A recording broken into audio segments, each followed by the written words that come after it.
우리가 보고 있는 출애굽기 20장에 기록되어져 있는 10계명은 하나님께서 출애굽한 이스라엘 백성들에게 늘 기억하고 잊지 않도록 하시기 위한 성문법입니다. 그러니까 법과 제도로 하나님이 이것을 말씀하셨다는 것은 그들의 삶에 반드시 지켜야 하는 사회적인 약속이 되게 하라는 뜻이죠. 오늘 우리가 읽은 12절의 말씀은 짧은 한 구절입니다만 하나님과 인간의 삶의 관계를 끝내고 이제 하나님과 인간의 사이, 또 인간과 인간 사이의 삶에 매우 중요한 한 가지 전제 조건을 말씀하는 내용이기도 하다는 점에서 중요합니다. 특별히 사람과 사람 사이의 관계 안에서 우리가 생각해 볼 것은 우리가 5계명부터 10계명을 어떤 내용이라고 요약하여 알고 있죠? 내 이웃을 내 몸과 같이 사랑하라 말씀하신 내용으로 요약해 이해합니다. 근데 사실 부모 공경을 이웃에 대한 어떤 대상화된 존재로 이해할 수는 없겠죠.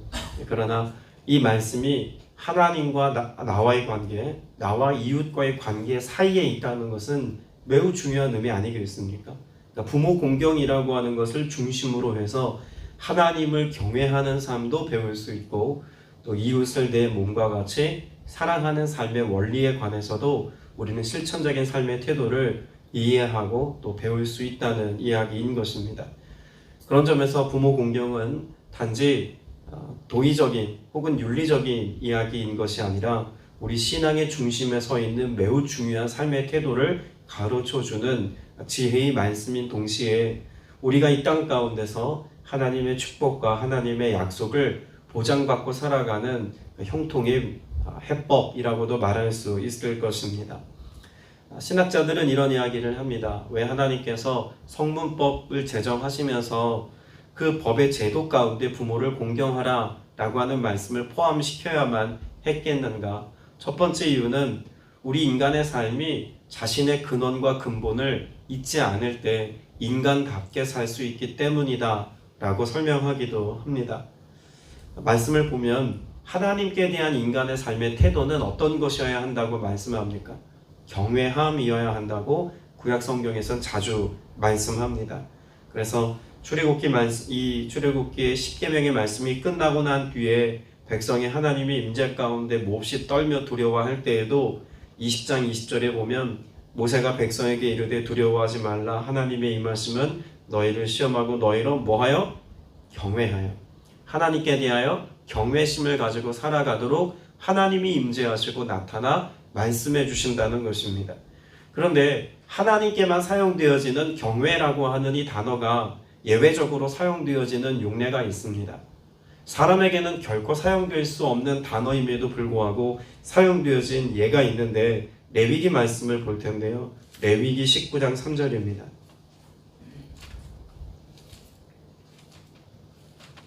레위기 19장 3절 말씀,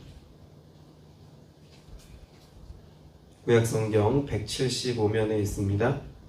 같이 읽습니다. 너희 각 사람은 부모를 경외하고 나의 안식일을 지키라. 나는 너희의 하나님 여호와이니라. 대상화된 어떤 존재에 대하여서 인간에게 사용되어진 경외라는 단어가 유일하게 허용되어져 있는 대상이 있다면 부모입니다. 왜 그러면 부모에 대해서 경외하라 라고 하는 삶의 태도를 하나님께 대하여 사용되어지는 경외라고 하는 단어와 혼용하여서 사용하였을까요?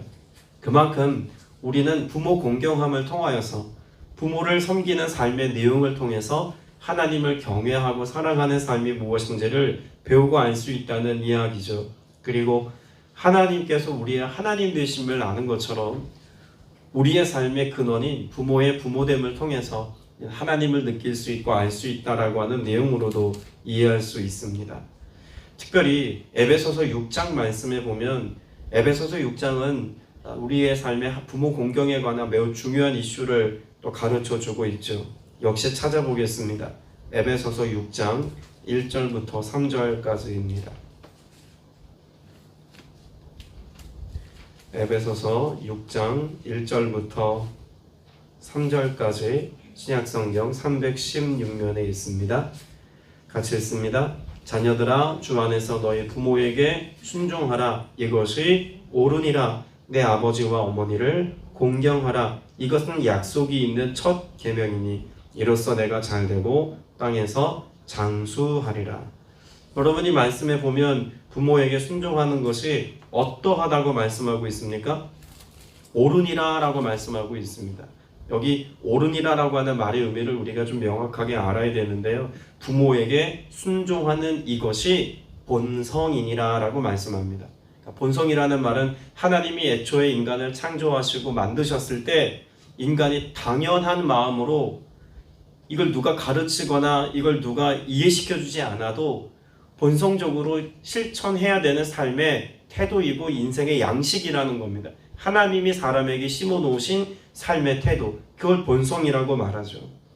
그리고 그 본성이라고 하는 말을 좀 더 사회적인 용어로 바꾸면 양심이라고도 말할 수 있을 겁니다. 그 어떤 것보다도 우선하는 인간의 양심, 부모를 공경하는 것으로부터 출발한다는 이야기죠. 그런 점에서 본성이나 양심 모두는 하나님의 성품을 우리에게 말씀해 주고 있습니다. 하나님의 성품, 하나님의 형상, 이것을 우리의 삶에 회복하여 살아가는 사람이라면 마땅히 부모 공경의 삶을 살아가는 것은 옳은 일이다, 당연한 일이다, 마땅한 일이다 라고 말하여 주고 있는 것이죠. 또한 그와 같은 부모 공경의 삶을 살아가는 자들에게는 무엇도 함께 약속하고 있을까요? 사실 6계명부터 10계명까지인 13절부터 17절까지 내용을 보면 그 어떤 조건절이 없습니다. 그저 명령입니다. 살인하지 말라, 간음하지 말라, 도둑질하지 말라, 거짓 증거하지 말라, 탐내지 말라. 그저 명령입니다. 그런데 약속의 형태가 함께 주어져 있는 유일한 계명이 있다면 5계명입니다. 내 부모를 공경하라, 그리하면이라고 말하죠. 그리하면. 공경의 삶의 결과가 약속되어져 있고 보장되어져 있다는 겁니다. 무엇에 대한 보장일까요? 내 생명이 길리라 라고도 말씀합니다. 애초에 보았던 에베소서 6장 말씀도 결국 무엇을 함께 보장하고 있을까요? 이것을 통해서 형통의 삶에 관하여 말씀하고 있는 내용을 우리가 앞서 보지 않았습니까? 하나님이 우리의 삶에 부모 공경, 다시 말해서 하나님을 경외하는 것처럼 내 존재의 근원인 그 부모 공경의 삶을 삶으로 실천하는 자들에게는 반드시 하나님께서 이 땅에서 장수하고 형통케 하는 복을 예비하였다가 두시겠다라고 말씀합니다. 자, 그런데 성경에 기록되어져 있는 내용들을 보면 이와 같은 성문법으로 부모 공경하라는 말씀이 기록되어진 것만 보아도 당시의 시대적인 상황 속에서 그 백성들이 보여준 삶의 모습이 어떠하다고 짐작해 볼 수 있을까요? 부모 공경의 모습이 당연하지 않은 시대, 그것이 그들에게는 어렵고 힘든 일처럼 여겨지던 시대에 주어진 말씀인 것을 우리는 이해할 수 있을 겁니다. 그러니 굳이 공경하라라고 하는 어떤 삶의 윤리적이고 또 우리의 양심적인 부분까지 법으로 제도화해서 가르쳐주고 계신 것 아니겠습니까? 실제로 성경에 써있는 여러 내용들을 보면 부모 공경의 삶을 우리가 실천적으로 살아가지 못하는 인간의 모습을 성경 여러 구절에서 말씀합니다. 부모를 구타합니다. 출애굽기에 나와 있는 내용이죠. 또 저주하는 모습도 출애굽기에는 실제로 기록이 되어져 있고 에스겔서 말씀해 보면 당시의 시대상의 악함과 죄악이 드러남의 모습을 부모에 대하여 멸시하는 삶의 태도로 이야기하기도 합니다. 잠언에 보면 우리 인생의 중요한 삶의 태도를 가르치면서 부모를 조롱하지 말 것과 억압하지 말 것과 심지어 쫓아내지 말 것에 대하여 말씀합니다.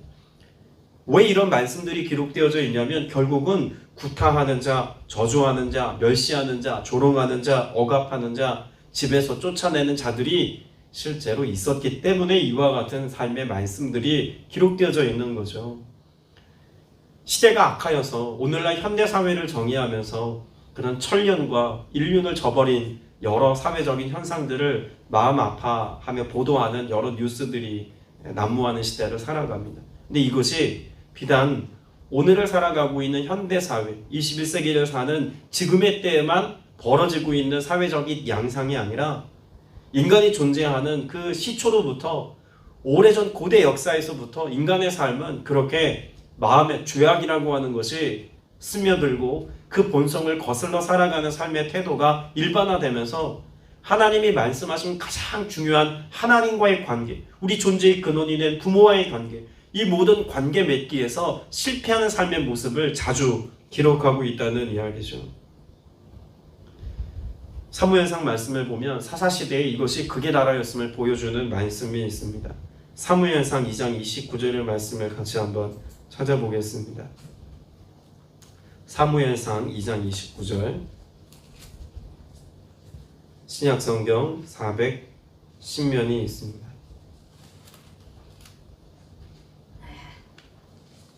사무엘상 2장 29절 말씀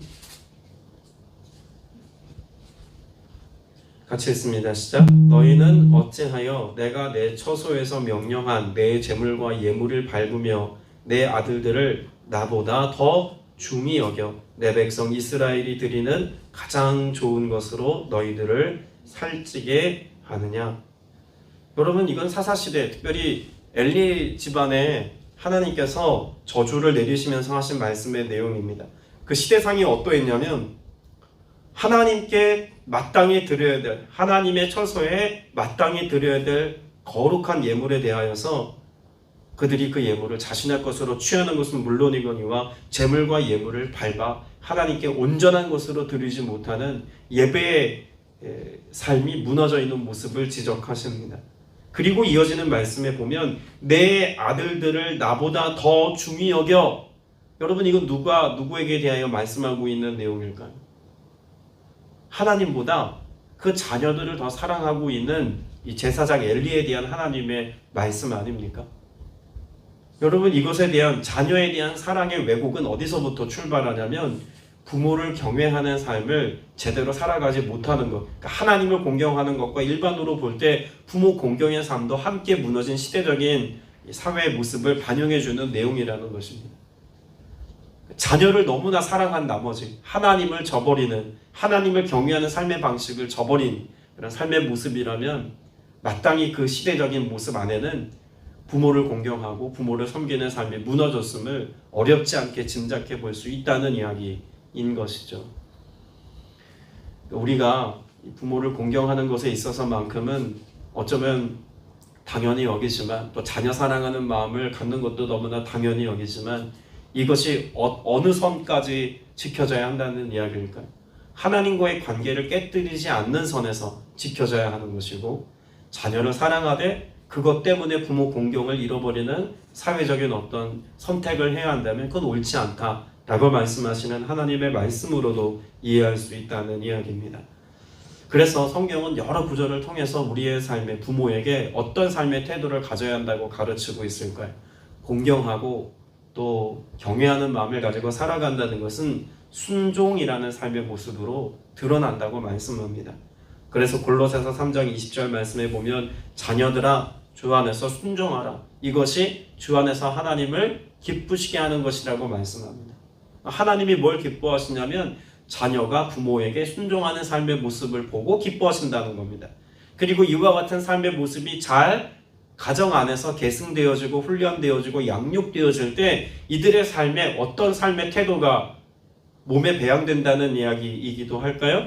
하나님에 대하여 순종하는 삶의 태도를 가지고 살아가는 것에 대한 훈련이고 바른 삶의 과정이다라고도 말씀하고 있는 것입니다. 우리가 잘 아는 요한일서 4장 20절 이하 말씀에 보면 형제 사랑에 관한 말씀을 기록하면서 이렇게 말씀하지 않습니까? 하나님을 사랑하노라 하고 그 형제를 미워하면 이는 거짓말하는 자라고 말씀합니다. 눈에 보이는 바 그 형제를 사랑하지 아니하는 자가 보지 못하는 바 하나님을 사랑할 수 없는 이라고까지 하나님이 정의하시죠. 그러면 이것을 부모 공경의 모습에 대비하여서도 생각해 볼 수 있지 않겠습니까?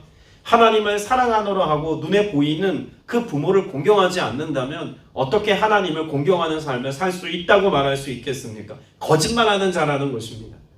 그 부모를 사랑하지 아니하는 자는 보지 못하는 바 하나님을 사랑한다고 말할 수 없다는 겁니다. 하나님을 경외하는 삶을 산다고도 말할 수 없다고까지 해도 과언 아닐 겁니다. 눈에 보이는 공경의 대상, 존재의 근원도 공경하고 사랑하지 못하는데 어찌 보이지 않는 내 인생과 삶의 새로운 역사의 시작을 알리시는 그 하나님의 존재함, 그 앞에서 경외함으로 섬기는 삶을 살 수 있겠느냐라고 말씀하는 것이죠. 하나님께서는 가정이라고 하는 울타리 안에 그 하나님을 경외하는 삶의 방식을 훈련할 수 있는 좋은 관계를 우리에게 허락하신 겁니다. 신명기 27장에 보면 저주 10계명에 관한 말씀이 있습니다. 이것이 인간이 하나님으로부터 저주를 받아 마땅한 행위임을 가르쳐 주시는 말씀의 내용이죠. 그 첫 번째 내용이 무엇인 줄 아십니까? 그 부모를 경홀히 여기는 자, 그가 바로 하나님의 심판과 저주 가운데 있을 것이다라고 제일 먼저 규정하여 말씀하고 있습니다. 그럼 성경에서 말씀하는 그 공경의 의미, 부모 공경, 또 부모를 경외하는 마음을 갖는 것, 이것이 그 마음속에 어떤 생각하는 것과 결단하는 것 정도를 의미하는 걸까요? 히브리어에 공경하다라고 하는 말은 카베드라고 하는 단어를 씁니다. 이 카베드라고 하는 말은 마음으로 그 경외하는 마음을 갖는 것과 동시에 그 삶에 필요한 것을 채워주는 봉양의 의미가 함께 있습니다. 그러니까 노동력을 잃어버리고 건강을 상실하고 연로하여서 더 이상 삶의 현장에서 소득과 상관없는 위치에 있는 그 부모에 대한 자녀의 태도는 마땅히 그 부모가 경제적으로 위축되었을 때 재정적인 흐름을 만들어 삶의 불편함이 없도록 섬기는 것이 마땅한 바라고 말씀하고 있는 것입니다. 성경은 부모에 관해서 어떤 위치에 있다고 가르칠까요? 영원한 사회적 약자입니다. 노동력을 잃어버리고 근력을 잃어버린 이런 노후의 삶을 살고 있는 부모에 대하여 성경은 사회적 약자라고 말하죠. 그래서 고아, 과부와 함께 연로한 부모의 삶을 책임지는 것에 관해서 성경은 분명히 말씀하고 있습니다. 만일 이와 같은 부모 공경의 삶을 실천적으로 살지 못할 때 어떤 삶의 내용까지를 성경은 포함하고 있을까요? 출애굽기 우리가 20장 말씀을 보고 있습니다만 21장 보면 21장 15절에 이렇게 말씀하고 있습니다. 같이 한번 읽어볼까요? 자기 아버지나 어머니를 치는 자는 반드시 뭐할지니라? 죽일지니라. 사형에 해당합니다. 여러분이 사형에 해당하는 이 내용을 다시 한번 말씀해주는 구절이 있는데 레위기 20장 9절입니다. 자, 레위기 20장 9절도 볼까요? 레위기 20장 9절. 단지 부모를 구타하는 자, 치는 자에 대해서만 사형을 언도했느냐? 그것보다 더 구체적으로도 이렇게 말씀합니다. 레위기 20장 9절에 보면 구약성경 177면입니다. 같이 읽습니다. 만일 누구든지 자기의 아버지나 어머니를 저주하는 자는 반드시 죽일지니 그가 자기 아버지나 어머니를 저주하였은즉 그의 피가 자기에게로 돌아가리라.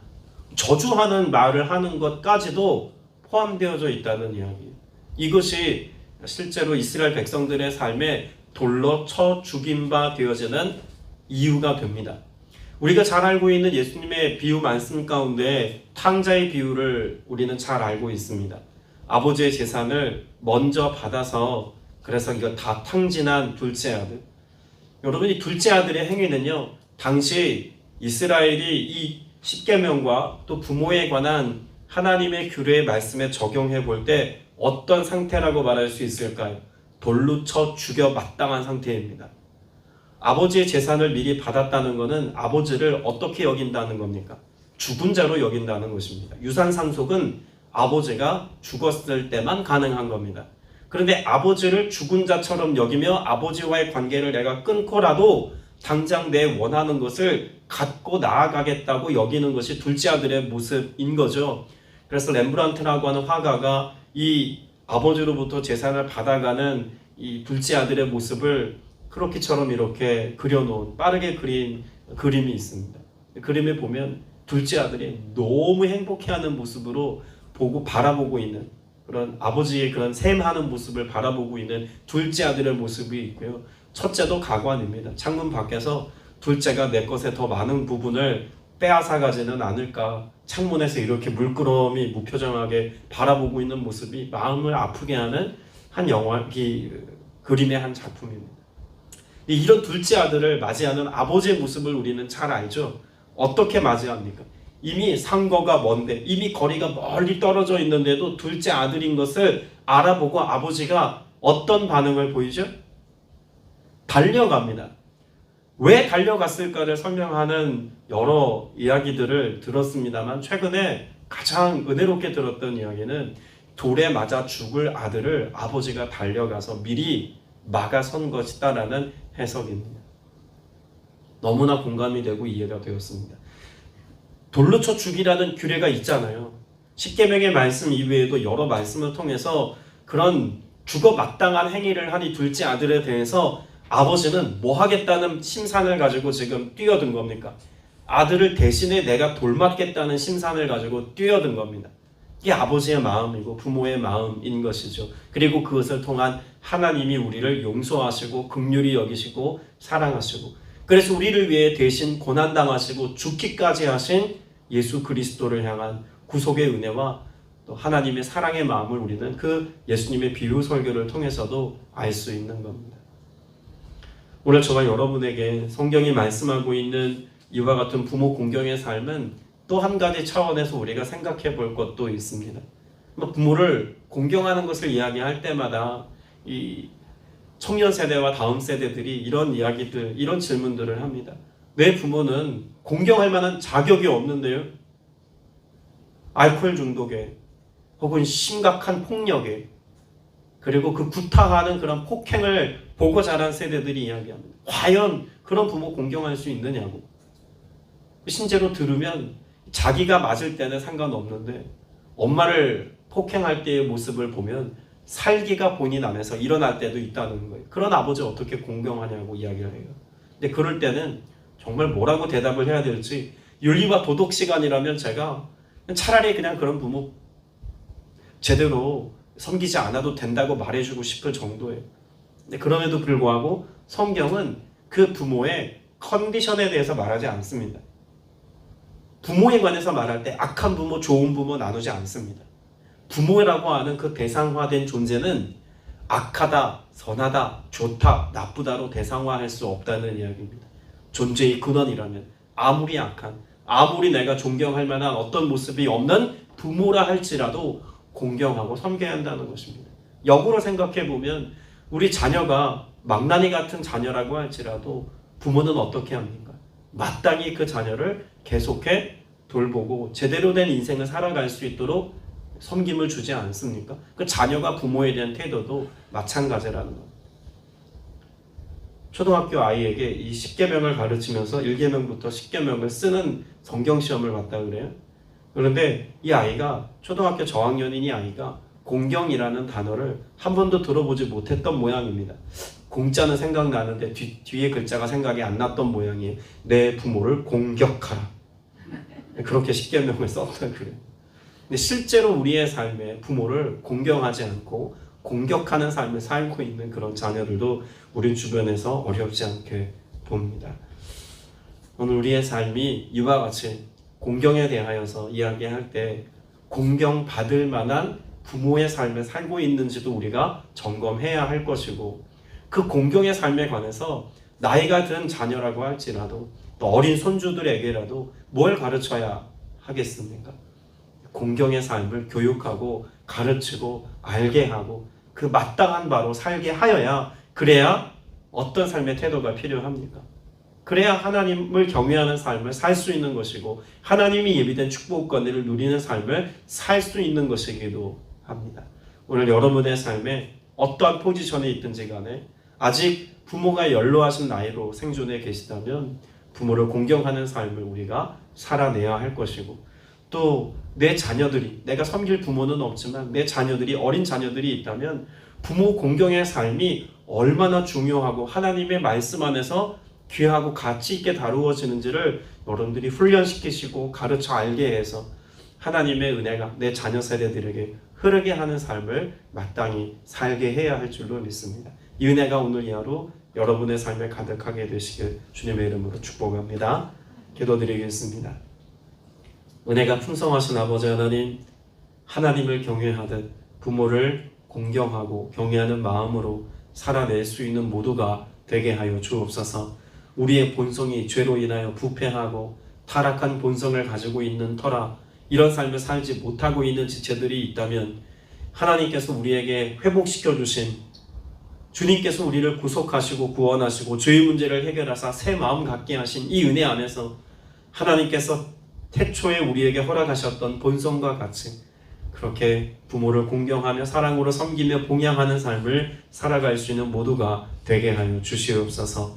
주께서 우리에게 부모의 자리에 있게 하셨다면 공경받을 만한, 섬김받을 만한 온전한 아버지의 마음, 하나님의 성품으로 살게 하시는 은혜 또한 있기를 간절히 소망합니다. 그래서 공경받을 만한 부모가 되어 자녀들이 부모를 공경할 때 하나님의 축복과 은혜가 흐르게 하는 삶을 살아내는 그런 가문, 그런 가정이 될 수 있도록 성령님 또한 역사하여 주시옵소서. 주께서 우리 안에 이 놀라운 은총과 복의 복을 더하심을 허락해 주실 것을 믿사옵고 살아계신 우리 구주 예수 그리스도 이름으로 간절히 기도드렸사옵나이다. 아멘.